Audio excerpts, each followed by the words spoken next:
नमस्ते दोस्तों, आप देख रहे हैं देववाणी, जहां आपको मिलती है भक्ति और ज्ञान की पवित्र आवाज। हम सब जानते हैं कि जब जब धरती पर अधर्म या कहें कि बुराई बढ़ी है, तब तब किसी दिव्य शक्ति ने अवतार लिया है।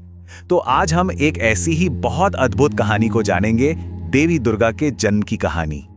अच्छा, तो एक सवाल है जो अक्सर मन में आता है, क्या माँ दुर्गा का जन्म भी बाकी देवी देवताओं की तरह ही हुआ था, या फिर इसके पीछे कोई गहरा दिव्य रहस्य छुपा हुआ है? चलिए आज इसी रहस्य से पर्दा उठाते हैं। तो इस कहानी की शुरुआत होती है एक असुर के अत्याचार से, और ये कहानी है महिषासुर के उदय की। तो बात है महिषासुर नाम के एक बहुत ही शक्तिशाली असुर की। अब उसने क्या किया? उसने सृष्टिकर्ता भगवान ब्रह्मा को खुश करने के लिए सालों साल कठोर तपस्या की। तो जब ब्रह्मा जी उसकी तपस्या से प्रसन्न हुए तो महिषासुर ने देखिए कितनी चालाकी से वरदान मांगा। उसने कहा, प्रभु मुझे ऐसा वरदान दीजिए कि कोई भी देवता या कोई भी पुरुष मुझे कभी मार ना सके। और ब्रह्मा जी ने तथास्तु कह दिया। लेकिन यहीं पर एक बहुत बड़ा पेंच था। अपने घमंड में, अपने अहंकार में वो औरतों का जिक्र करना तो भूल ही गया। उसे लगा एक स्त्री भला उसका क्या बिगाड़ लेगी, और बस यही उसकी जिंदगी की सबसे बड़ी भूल बन गई। अब जैसे ही उसे ये शक्ति मिली, वो तो जैसे पागल हो गया। इस वरदान के नशे में चूर महिषासुर ने सीधा स्वर्ग पर धावा बोल दिया। देवताओं को हराया, उन्हें वहां से निकाल फेंका, और देखते ही देखते पूरे ब्रह्मांड में अपना आतंक फैला दिया। तो जब अत्याचार हद से ज्यादा बढ़ गया, तब ब्रह्मांड ने इसका एक दिव्य उत्तर दिया। एक उद्धारकर्ता का निर्माण हुआ। चलिए देखते हैं कि इस बड़े संकट का सामना आखिर हुआ कैसे। सारे देवता डरे हुए, हारे हुए अब कहां जाते? वो सब मदद की गुहार लगाने पहुंचे त्रिदेवों के पास, भगवान विष्णु और भगवान शिव के पास। वो पूरी तरह से बेबस हो चुके थे। देवताओं की ये हालत देखकर, उनकी ये कहानी सुनकर भगवान विष्णु और शिव को प्रचंड क्रोध आया, और उनके क्रोध से उनके शरीर से एक बहुत ही तेजस्वी, एक दिव्य ऊर्जा निकली। और फिर क्या था, एक एक करके बाकी सभी देवताओं के शरीर से भी ऐसी ही रोशनी निकलने लगी।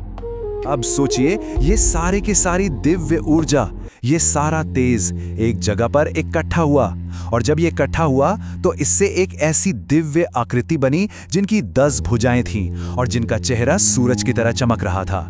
जी हाँ, इसी तरह देवी दुर्गा का जन्म हुआ। अब देवी तो प्रकट हो गईं, लेकिन उन्हें इस महायुद्ध के लिए तैयार भी तो करना था।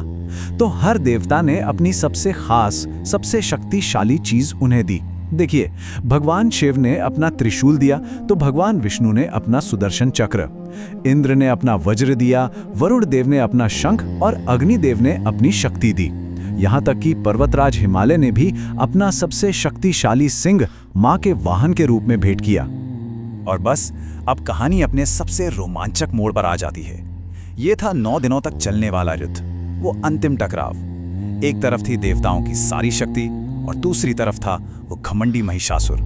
महिषासुर को जब पता चला ना कि एक स्त्री उसे ललकारने आई है, तो पता है उसने क्या किया?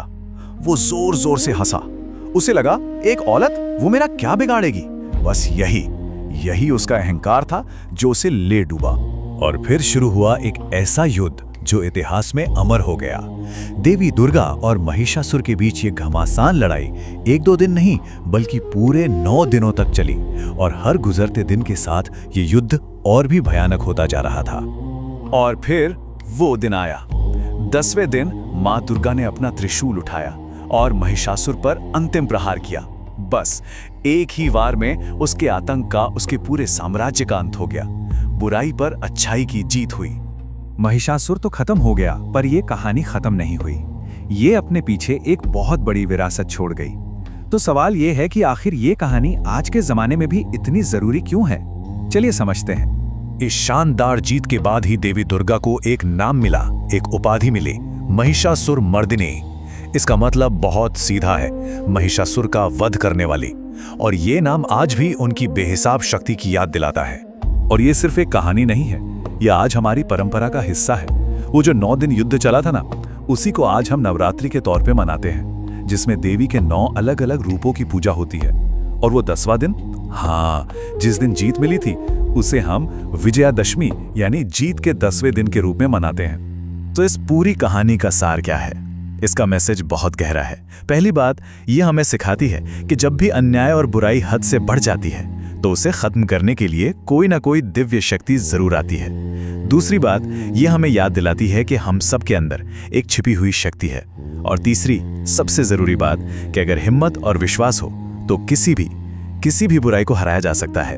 तो देवी दुर्गा सिर्फ एक देवी नहीं है, वो शक्ति का, हिम्मत का और धर्म की रक्षा का प्रतीक हैं। और शायद इसीलिए आज भी करोड़ों लोग पूरे दिल से, पूरी श्रद्धा से बस एक ही बात कहते हैं, जय माता दी। तो दोस्तों, आज की वीडियो में बस इतना ही। अगर आपको ये वीडियो पसंद आया हो तो इस वीडियो को लाइक करें, शेयर करें और हमारे चैनल को सब्सक्राइब करना न भूलें। बेल आइकन को जरूर दबाएं ताकि ऐसी धार्मिक और